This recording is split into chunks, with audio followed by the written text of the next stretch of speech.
Chove chuva, chove sem parar.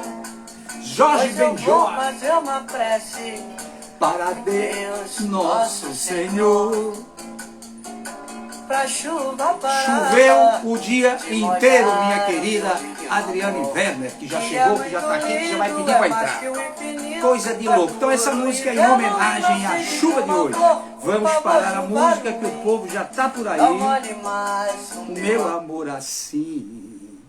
Que música linda e maravilhosa. Eu não lembrava disso há muito tempo. Querida Werner já está me pedindo para adentrar. Vamos aceitar. Vamos dizer sim, eu quero que ela esteja. Como vai você? Está tudo cheio de legal. Duas pessoas ao mesmo tempo querem adentrar em nossa live, que não vai dar. Querida, está Olá, por aí, que maravilha. boa noite. Boa noite. E aí, meu amigo, tudo bem? Se melhorar, fica melhor. Você não parece que está com gripe, viu? A Ixi, eu tô aparência está achando meu rosto linda, todo está maravilhosa. inchado, os olhos inchados, a voz horrorosa, nasal, rouca. E olha, aqui nós estamos com um problema contrário. Aqui o clima está muito seco. Tivemos dias muito frios, muito gelados nesta semana. Mas como eu sempre digo, o nosso problema aqui em Curitiba não é o frio, são as mudanças muito bruscas de temperatura. Então, ontem nós tivemos temperaturas baixíssimas e hoje já chegou a 25 graus na hora do almoço. Vamos contar para as pessoas como é que foi o nosso 25 graus em diálogo? Curitiba, Tá calor. nessa época do ano, É, é mas verão, é coisa de nos louco. últimos 10 dias nós somos de 31 de máxima a -1 de mínima. Meu Deus. Então é muita Meu Deus. mudança. Aí o bicho pega, porque aqui, olha, É, hoje Salvador choveu desde a madrugada até agora, está chovendo. A temperatura baixou para 22 graus. A sensação é de que esteja menos graus, porque é muito vento, muita ventania, ventos de 40 quilômetros a hora, coisa de louco que teve aqui hoje. E aí sai todo mundo agasalhado. Até parece que está caindo neve, é uma coisa de louco. Mas, enfim, faz parte. Já vocês aí do sul de São Paulo para baixo, São Paulo estava há 2 dias 7 graus de madrugada e vai a sim. 33 à tarde. Quem É. aguenta? Aí Quem como é que aguenta? vai ter saúde, né? Mas vamos contar para o pessoal como é que foi o nosso diálogo no WhatsApp ainda há pouco. O Arroio dizendo assim, aqui tá um frio danado, 22 graus. Falei, nossa, aqui fez um calorzinho gostoso, 20 graus. É verdade. Tá? Eu É. lembrei da Alemanha. Você que tem familiares alemães, Aham. da árvore genealógica, você for buscar. Lá em Berlim, na época que eu morava lá, antes da caída do famoso muro de Berlim, quando a temperatura chegava a 20 graus, as pessoas procuravam um espaço com jardim, fosse uma praça no centro da cidade, fosse um jardim mais afastado, tira a roupa toda e cal, Só. deita na grama, totalmente nu, não importa a idade, o sexo, nada. Chegava lá e plaf. Era só subir a temperatura. Não sei nos Vitamina dias de hoje, D, porque vitamina D. pronto, é necessário que a gente tome sol, mas nem havia, era só a temperatura subir um pouquinho, que para nós brasileiros aqui do Nordeste, ainda não é um calorzão, né? Que apesar que nessa época do ano, mês de agosto, junho, agosto, o sol queima mais do que no verão. Mas eu acho que a gente não toma muito cuidado com É, isso, a gente não está nem aí, eu porque acho ela que é. está tudo cheio de leite. Eu Agora eu gostei da quero dica do aproveitar. Fernando aqui, dizendo para eu tomar um conhaque que melhora. Na Alemanha também dizem isso, e aí eu sei, um vinho quente, essas coisas todas. Eu queria aproveitar para lhe parabenizar. Eu acompanhei lá na internet o teu trabalho, lá para aquele grupo enorme de pessoas no auditório. Você com Sim. aquele ponche estilo Argentina. Eu imaginei, será que ela está em Buenos Aires? Está fazendo um teatro Columbo em Buenos Aires, dando Imagina. aquele show. Quem Né? sabe E depois eu vi a tua que entrevista. é, Vi a tua ontem entrevista logo após. foi muito Você sempre bacana. simpática. Conta um pouquinho para a gente dessa experiência, porque é muito legal. Então, é um evento grande que vai ser de 3 dias, de uma imobiliária muito grande aqui da região, que é a JBA. Então, eles estão chamando de Summit JBA, né? Encontro de 3 dias com palestrantes e tal. E eu falei ontem sobre comunicação não violenta com eles. Foi muito bacana. Logo antes de mim, um colega falou sobre marketing pessoal para corretores de imóveis. Então, foi muito bacana porque um assunto puxou o outro e deu aquela sintonia ótima. Tinha Eu mais achei ou menos 200 super legal, pessoas. porque você é muito eclética, você tem uma facilidade enorme de se comunicar, e eu quero, inclusive, falar hoje sobre isso, que é quando você aproveita, por exemplo, estamos numa sala com um grupo de pessoas, cada um expondo a sua ideia, a sua opinião sobre um determinado tema. E eu vejo que você, se ficar, por exemplo, a ser uma das últimas, que você vai colher um pouquinho de cada um Eu ali, tento, e vai fazer eu um tento fazer resumo, isso. dando aquele show de fechamento, que não são todos, mas os que conseguem fazer isso, fica muito legal. Eu, há alguns anos, ministrei um curso para 40 alunos no Gabinete Português de Leitura aqui de Salvador, e havia lá, que até hoje é meu amigo, um advogado criminalista, doutor Taurino Araújo, bastante famoso aqui na Bahia. E ele tinha essa habilidade, ele esperava que as pessoas falassem, depois ele vinha por cima daquilo que foi dito, repetia o nome de cada um que mencionou determinado tema, acrescentava em cima daquilo, por exemplo, com informações acadêmicas, o nome de quem falou, o livro do professor, e fazia um apanhado fantástico. O problema é que ele levava mais tempo que o necessário, adorava falar, até pelos cotovelos, então o pessoal ficava meio assim naquela, gente, cada vez que ele começa a falar, a gente já sabe que 30 minutos da aula vai só para ele. Mas, enfim, parabéns mais uma vez, adorei que você estivesse fazendo e faz isso, acho muito legal, e até cheguei a pensar que um dia desses, nessa época do ano, não sei, porque você deve estar também atuando com alguns candidatos a cargo público, eu estou com Sim. 2 aqui agora, que para pagar, eu vou lhe dizer uma coisa, eles só pensam em ganhar o dinheiro deles, mas para pagar a gente é um problema. Então, tudo é caro, tudo é demais, eu digo, tá certo. Então, vai ver o que é barato e arruma o que é barato. Porque eu Você sabe que a já gente tem cansei uma desse negócio. máxima, né? Eu acredito que você também, mas todo mundo que trabalha com campanha política diz assim que para trabalhar com campanha política você tem que receber sempre adiantado, porque se deixa para receber depois, aí o candidato perde a eleição e Não você dança. recebe. E ainda bem que comigo já não rola mais. Há uns 15 anos rolava aquela conversa assim, olha, se eu for eleito, você vai ser Ah, meu chefe de é, gabinete. Mas que conversa, que conversa. Hoje é uma conversa para a campanha. Amanhã, se você for eleito, é é, outra. Não tem nada a ver uma é coisa com a outra. verdade. Mas, É, infelizmente ou felizmente, tem alguns que até conquistam o nosso coração e a gente é, acaba cedendo, auxiliando e fazendo algumas coisas que, na verdade, eu enfim. atendi Mas, mais querido, o no nosso começo. tema de hoje, Não, deixa eu só responder sim, sobre os políticos, então. Nesse ano eu atendi duas candidatas a vereadoras, mais no começo do ano, então antes de começar a pré-campanha, elas foram rápidas no gatilho e se prepararam antes. E claro. agora eu estou com dois candidatos a prefeito aqui do Paraná, mas de outras cidades, não aqui de Curitiba. Então é Perfeito, bem essa perfeito. mesmo. É, Eu estou mas é uma atendendo também aqui perto de Salvador, na cidade de Camaçari. Um é meu irmão, da Irmandade, então a gente se conversa um bocado, ajuda. A senhora Aruze Andrade acaba de adentrar. Seja muito Opa! bem-vindo, obrigado pela presença, está aí nos prestigiando. E o outro, também de Camaçari, esse já é um profissional, advogado, e que tem enormes e maravilhosas ideias, caso ele seja eleito, o problema é como levar essa mensagem. Então, lá atrás, conversamos, tivemos juntos, passei para ele uma série de informações, e agora só estou acompanhando quando ele me liga e pergunta como é que eu faço isso, faço aquilo, e é Aham. tranquilo.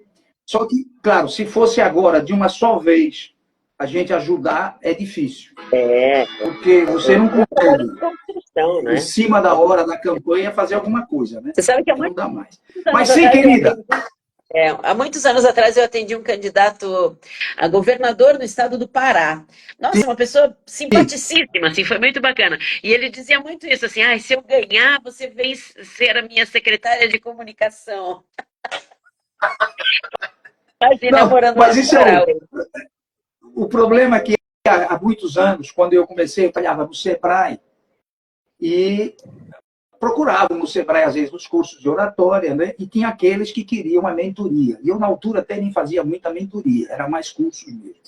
E eu lembro deles falarem isso para a gente. Só que era assim, falava para mim que ia ser o chefe de gabinete, pegava outro, ia ser o chefe de gabinete, o outro que estava não sei Pensa. aonde, olha, se der tudo certo, você vai ser o chefe de gabinete. E quando a gente se reunia e acabava um falando para o outro, que às vezes acontece, né? Aí É, todo mundo, mas então quantos chefes de gabinete esse camarada quer ter, caso ele seja eleito? Mas, enfim, querida, faz parte da nossa chamada comédia política do país. Ah, isso é divertido. Depois a gente tem histórias para contar, isso é muito legal. A gente, eles não. Que as histórias que eles estão contando por aí nas entrevistas, além das grandes mentiras, falcatruas, difamar pessoas, eu acho assim horrível. E é o que eu digo, eu te ensino como falar, mas eu não lhe ensino o que falar. É Isso é contigo.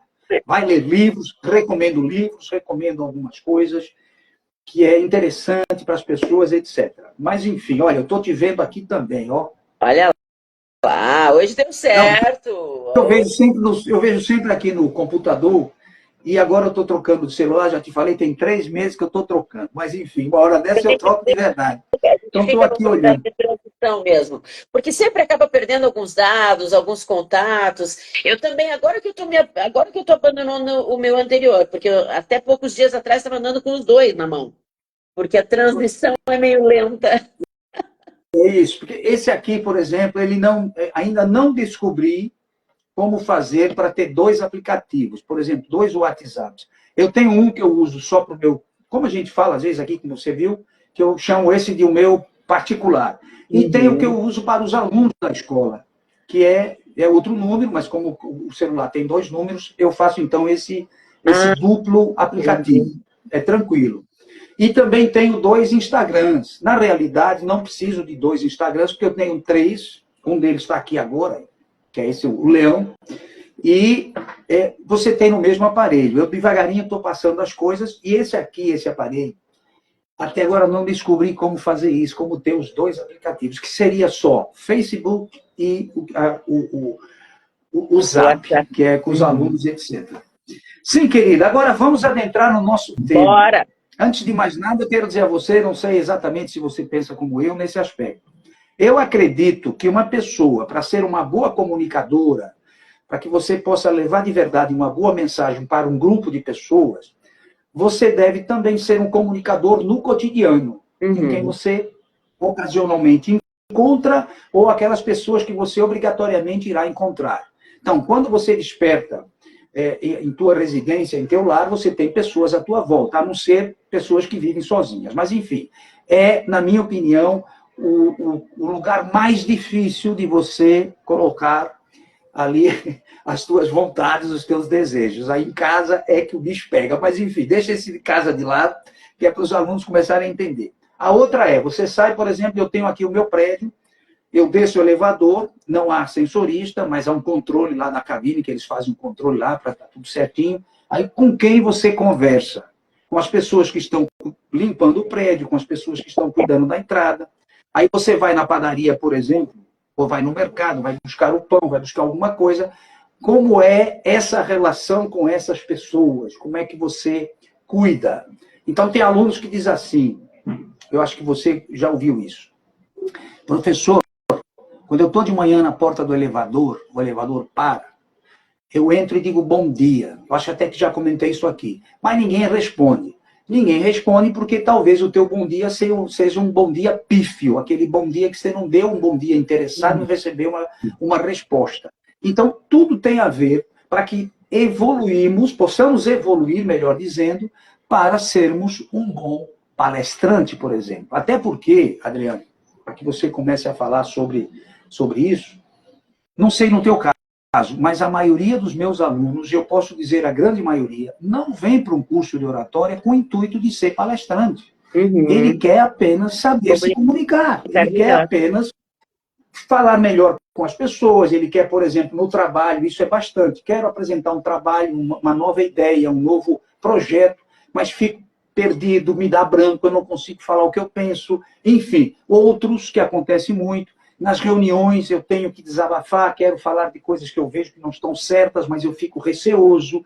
Às vezes vou falar, a coisa não sai como eu queria. Depois que eu termino, aqui vem tudo na cabeça para eu falar. Enfim, você conhece isso. Então, são situações às quais eu dou valor no sentido de orientar de forma a melhorar essa comunicação para, quiçá, se algum dia tiver interesse em ser um bom palestrante, passar por essa fase. É um aprendizado. Você não aprende a ser um orador em 8 horas. um curso de 8 horas, de 16 horas, de 40. Você recebe ferramentas, mas é treinando, é participando, é fazendo que você chega, por exemplo, ao patamar de uma comunicadora como a Adriane Werner. Não é de um dia para o outro. Você tem 20 anos de experiência, mas antes de chegar onde chegou, passou uns anos treinando, atuando, Claro. fazendo a coisa para chegar aí. É isso que eu quero dizer, porque hoje na internet, querida, o que a gente tem visto é: eu quero ser igual a Adriane Werner. Só que eu não penso o que a Adriane Werner teve que passar, teve que fazer, qual foi o pedágio que ela pagou em relação a isso é uma metáfora, para chegar onde chegou. Então, antes de pensar, eu quero ser igual a Adriane Werner, tem que lembrar que vai passar trabalhando um bocado. Então, essa abertura, e a partir daqui, manda ver aí, porque hoje nós tínhamos dito que iríamos falar sobre comunicação no cotidiano, que é o que eu mais gosto de falar.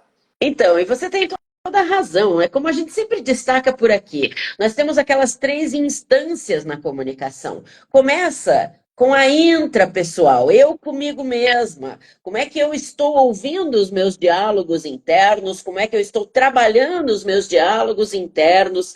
A minha tomada de decisão, as minhas angústias, os meus anseios, as minhas vontades?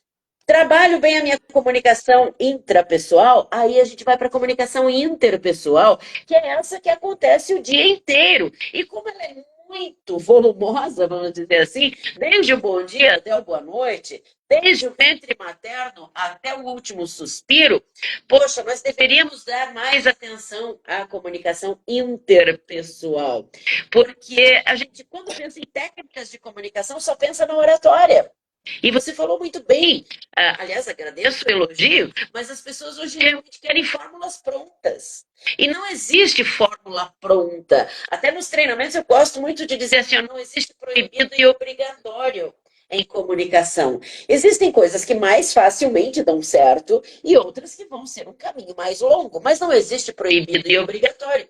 Existe você saber o que ressoa com você, com o seu estilo, como é que você pode melhorar dentro da sua essência, sem perder o seu jeitão, o seu estilo, o seu jeito de ser, melhorando cada vez mais. Mas não é imitando o Arroio que eu vou ser um grande comunicador.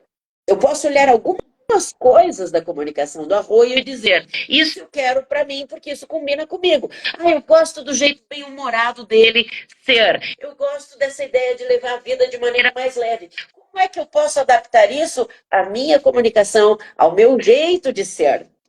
E aí é um processo, como você disse, a gente vai se lapidando cada vez mais na vida. Vai ter técnica para isso? Claro que sim. Mas como você diz, não é fazendo um curso de 8 horas que a gente vai sair de lá um Rui Barbosa. A gente vai destravar, a gente vai perder vários medos, a gente vai ter várias ideias bacanas de como colocar isso em prática, mas é no dia a dia que a gente vai se colocando na realidade. E aí eu digo para os meus alunos assim, desafie-se. Né? Não perca oportunidades de se comunicar, porque é assim que você vai melhorando cada vez mais a sua autoconfiança, as suas técnicas. E olha que bacana o que a Ronise disse ali. A Adri me deu dicas valiosas para que eu me descobrisse mestre de cerimônia. E sempre aprendo com ela. Sua linda, que querida. Aprenda com quem sabe. E aí concordou comigo ali falando de autenticidade. A gente tem que ser a gente mesmo. Né? Eu sempre cito o exemplo do Bernardinho do vôlei. Acho que até nas nossas conversas eu já citei esse exemplo. O Bernardinho, até pouco tempo atrás, quando a gente viu o Bernardinho fazendo palestra, era igualzinho o Bernardinho quando ele está em campo, brigando com os jogadores, e falando muito rápido, e gesticulando grande. E aí a gente pode olhar e pensar assim, nossa, tá tudo errado. Ele teria que fazer um curso de oratória para falar de maneira mais sensata, serena. Mas ele deixaria de ser o Bernardinho. Só que o que a gente viu nas últimas Olimpíadas, o Bernardinho, enquadraram o Bernardinho. Apareceu todo sereno, calmo, falando com muita tranquilidade. E há quem diga, por isso que perderam. Não, mas eu acho que foi porque ele tinha a namorada dele dentro da quadra. Pode ser. Estava ali vigilante. Não sei se é verdade, porque depois das já teve Olimpíadas... esposa até, não é? Ele já teve a cônjuge. A ex-cônjuge também era parceira de esporte. Então, mas mantinha aquele jeito mais explosivo de comunicação, que eu acredito que combina mais com o jeito de ser dele mesmo. Quando a gente olha ele muito certinho, muito sereno, com gestos bem pensados, palavras bem colocadas, pode perder um pouco disso que a Ronise chamou tão bem de autenticidade. Eu costumo falar muito sobre isso, inclusive num dos livros, no livro que eu lancei já há muito tempo, eu falo sobre essa questão do jeito, do teu jeito de ser. Você pode até imitar alguém. Inicialmente, olha, eu quero ser igual o Mário Sérgio Cortella. Maravilha! Vamos tentar ser igual a ele, mas o teu jeito de ser deve permanecer. Não queira mudar, que não vai funcionar. Ou então você é um imitador, como Tom Cavalcante, que ganhou muito dinheiro e até hoje imita pessoas, mas é diferente. Então, você sabe, nós temos os nossos neurônios espelhos, as nossas células espelhos, que também copiam as pessoas. Então, eu admiro a Adriane Werner. Sobre isso. Olha ali, ela diz, é normal na jornada a gente calibrar esse jeitão. Sim, a gente vai lapidando e vai melhorando cada vez mais. E isso que você está falando é muito legal. Eu já te devolvo a palavra, roubei aqui a palavra, né? Mas isso das células espelho, o que a programação neurolinguística chama de modelar alguém. Então, claro, mas eu não vou modelar inteirinha uma pessoa, porque senão eu vou ser canastrão na minha comunicação. Eu vou pegar algumas características. Pego alguma coisa do Arroio, alguma coisa da Adriane, alguma coisa do Cortella, do William Bonner e por aí afora, e dali a pouco vai ser você mesmo, com um tiquinho de cada um. Não, e devemos ser nós mesmos, porque sendo nós mesmos é a parte mais fácil que tem da comunicação. Nós somos assim desde pequeno, claro, devemos melhorar alguma coisa. Eu não sei se você já teve alguma pergunta tipo assim, professor, como é que eu aprendo a falar melhor? Aí você pergunta, mas você em que sentido? Eu preciso ter mais palavras, falar frases bonitas, aí é difícil. A única recomendação é leia mais, procure se informar mais. Agora, o teu jeito de ser é bom, vamos lapidá-lo. Por exemplo, evitar palavras de baixo calão, evitar aquele dialeto local, né? Eu já te falei, quando eu chego em São Paulo, no bar do Twin, eles devem estar tudo assistindo por lá, não sei se estão. Eu chego lá no bar do Twin, querida, vez ou outra eu pergunto, Twin, me traduz aí, porque eu não estou entendendo bolufas do que eles estão falando aqui. É uma linguagem local, ali da Vila Diva, na zona leste de São Paulo, e claro que não é tudo, mas algumas coisas que eu fico boiando mesmo. Só depois de um tempo lá é que eu começo a perceber. Então, esse tipo de situação a gente procura evitar, orientando, olha, evita esse tipo de linguagem para as pessoas poderem compreender. Como também uma linguagem rabuscada. Recentemente, fiz a filmagem do Dr. Antônio Andrade, ele é um neurocientista, um batalhador para colocar no mercado do Brasil o cannabis oil, que trata de tudo quanto é jeito, pessoas, enfim, tudo quanto você imaginar de doença, o cannabis oil, o óleo de cannabis ajuda, cura, inclusive câncer. Mas isso é um outro papo. E ele fala de forma, hoje conversei com alguém que é da família dele, ele fala de forma tão tranquila, de uma forma tão simples que todo mundo compreende e sai de lá entendendo. E ele já me disse, para que eu vou falar para uma plateia normal aqui, que se ele está numa conferência internacional ou está num simpósio só com médicos, a linguagem é outra. Mas para que as pessoas possam compreendê-lo, ele fala isso. Então, quando nós falamos em seu jeito de ser, também entra esse detalhezinho de você se adaptar ao lugar, vamos dizer assim. Aquelas coisas que nós Fale de estamos vendo. maneira Mas, que enfim, pareça fácil. Né? Às vezes você vê uma pessoa falando sobre física quântica, sobre física nuclear, e a pessoa fala de uma maneira que você diz, nossa, isso parece tão fácil, porque a pessoa faz parecer fácil. Eu gosto muito de dizer assim, nós não devemos falar para impressionar. Aquela época não. dos discursos pomposos, ainda bem que já passou. Falar do tipo o professor Astomar, que só recheado de palavras bonitas, mas ninguém não entende nada, não é o objetivo. Nós devemos falar para que as pessoas nos compreendam. Nós devemos falar para informar, persuadir ou entreter. E se nós falarmos de maneira simples, muito mais facilmente nós vamos conseguir informar, persuadir e entreter. Então, eu acredito muito fortemente que esse é o caminho. Simples. Sim, agora eu quero falar contigo sobre algo importante que tem a ver com essa linguagem corporal que eu escrevi aqui 4 coisinhas para a gente poder desenvolver. Quando nós estamos... Linguagem corporal. Essa semana, conversando com um dos meus alunos, ele está indo bem demais, você nem imagina. Mas quando você fala de postura na comunicação, para que você leve autoridade, você sabe muito bem. Postura tem a ver com a coluna ereta, olhar para as pessoas dentro dos olhos, dar a mão de forma agradável, mas que as pessoas sintam a tua mão, não aquela mão que parece um pedaço de carne que você vai jogar em cima da grelha, toda mole.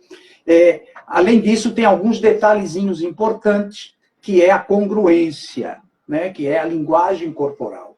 Então, se eu falo em Deus, automaticamente, que é o único momento que eu acredito que seja interessante apontar, porque se eu apontar para alguém assim, não é legal. Então, se eu falo em Deus, apontei para o céu, está tudo cheio de legal. Agora, apontar para as pessoas, tipo, ei, você aí, isso é incisivo, isso é algo que não fica bem. Mas aí é que eu quero dizer, essa congruência, se eu começo a falar, por exemplo, de algo muito grande, então eu posso trabalhar com as mãos, algo muito grande, né? Eu estou elevando aqui, eu estou fazendo dentro da telinha aqui para você entender. Aliás, você sabe da tela de Bill Clinton, né?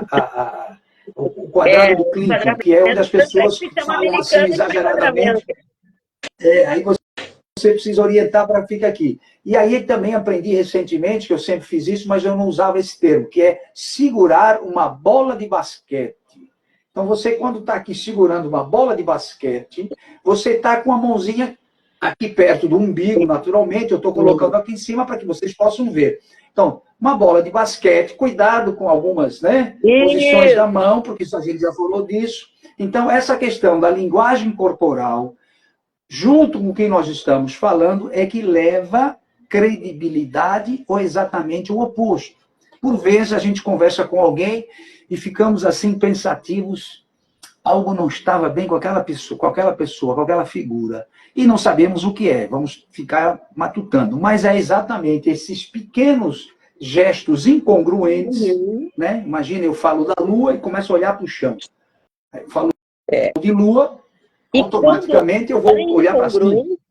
E quando há incongruência, as pessoas tendem a acreditar muito mais no que o corpo diz do que o que as palavras dizem. Porque é muito fácil a gente enfeitar, mentir, arrumar as coisas na fala do que no nosso corpo.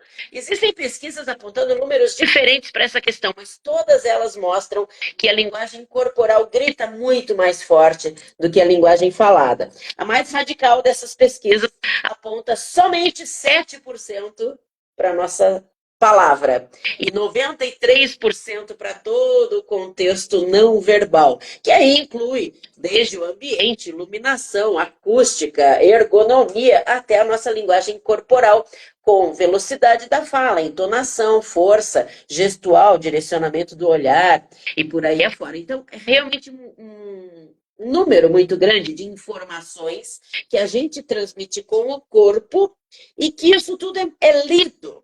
Às vezes a pessoa não tem a informação técnica, como às vezes a gente vê naqueles canais do YouTube que analisam linguagem corporal. Então a pessoa não vai dizer, levantou o cantinho da boca num grau de 38 graus. Não, ela não vai, mas ela vai ter uma impressão de que não houve verdade naquela fala.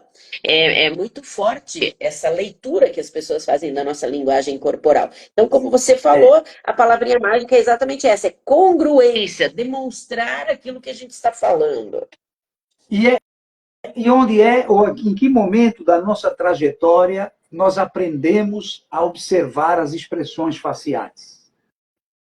Desculpa, eu não entendi bem direitinho. Repita a sua pergunta. Em que momento da nossa trajetória nós começamos a perceber o significado das expressões faciais? Quando a gente criança chega perto da mamãe e do papai, eles estão discutindo lá entre eles e eles olham assim para a gente como que diz, suma daqui, senão você leva uma chinelada. E a gente aprende com isso. Quando você chega na casa de um parente e esse parente, a tia, o tio, o primo mais velho, olha assim para você com aquela cara de quem diz, não mexa nas minhas coisas. Então, nós aprendemos, sim, desde muito pequeno, a observar e a identificar as expressões faciais. Mas, com o tempo, como quase tudo, a nossa intuição, que até os 7 anos está ali abordando, está ali florando, tá ali, enfim, com toda a força, a gente começa a chegar adulto, adolescente para adulto, e começa a esquecer isso tudo. Não ouvimos mais a nossa intuição, a nossa voz interior, acabamos não entendendo e compreendendo os olhares, por vezes, tão simples as coisas e a gente não entende. Eu costumo dizer aqui assim, olha, no São João, no interior aqui da Bahia, as pessoas fazem muitas festas com música sertaneja, que agora parece que é lei, é só sertaneja mesmo, porque é tradição, e aqui a gente ouvia de tudo. Além de sertanejo, tinha samba, tinha tudo que você imaginar tinha. Aí o camarada vai com seus amigos, tá? Ele chega na festa, normalmente na cidade do interior, tem um chamado palco principal, depois, lateralmente, nas laterais tem os palcos menores, enquanto o palco principal está sendo arrumado ou trocado, porque vem outra banda, ali tem aquela música local, o pessoalzinho do bairro, o pessoal ali da vila. Aí o camarada olha assim, junto com o amigo conversando, aí ele olha, de repente, ele está procurando e ele bate assim os olhos numa menina que está lá do outro lado, ela está fazendo a mesma coisa. Aí eles trocam aqueles olhares assim, dá aquela flechada, aí ele diz assim para o amigo dele, meu caro, a menina está ali, não olha agora, a primeira coisa que o amigo faz é virar e olhar. Pá! Aí ele diz, não era para olhar, ele olha de novo. Aí ela já sabe que já está sendo vista, pronto. Aí o amigo diz assim, vai lá falar com ela. Aí ele diz, não vai dar para ir, velho. Peraí, olha, a gente está bebendo aqui uma cerveja, deixa eu beber aqui um licorzinho de inverno, frio. O cara começa a beber uma cachaçinha, um licorzinho, e olhando para a menina, vai, não vai, timidez, fica naquela, deixa de ir. E naquele troca de olhar, ficou tudo claro o que eles querem, que é chegar, estar juntos, conversar, bater papo, dançar, e o cara fica bêbado, começa a falar cuspindo na cara do amigo, abraçando e gritando, você é o meu melhor amigo, é com você que eu não sei o quê. A menina olha para ele e diz assim, eu vou sair com o borracho, tchau, vou cair fora. Gente, é tão simples, mas a gente não percebe, a partir de uma certa idade, esses olhares, essa facilidade de identificar, inclusive situações opostas. Quando nós não somos bem-vindos, isso é fácil de identificar. Se chegar na casa de alguém que te olha assim esquisito, você percebe logo, até quando disfarçam, até aquele sorriso amarelo. Mas, enfim. Bom que você Veja o que a tua amiga está dizendo aí, a Ronis Vilela. Veja o que ela diz aí. A Ronise estava falando sobre justamente a importância da autenticidade e dizendo que a gente precisa adaptar o nosso discurso ao público. E concordo, sim, a gente tem que adaptar o nosso discurso ao público, porém, se nós formos simples, nós podemos abranger a todos os públicos. Você vai falar com um PhD, ele não vai ficar ofendido se você usar um vocabulário simples. E se você falar com uma pessoa simples e usar um vocabulário elitizado, essa pessoa pode não compreender o que você quer dizer. Então, na dúvida, quando não é possível perceber certa homogeneidade no público, na dúvida, é melhor nós adotarmos sempre uma linguagem mais simples. Falar de maneira clara, objetiva, simples, direta, facilita o nosso caminho. Tá, querido, o que você recomenda nesse cotidiano em termos de entrevista de emprego? Perguntam muito para a gente isso.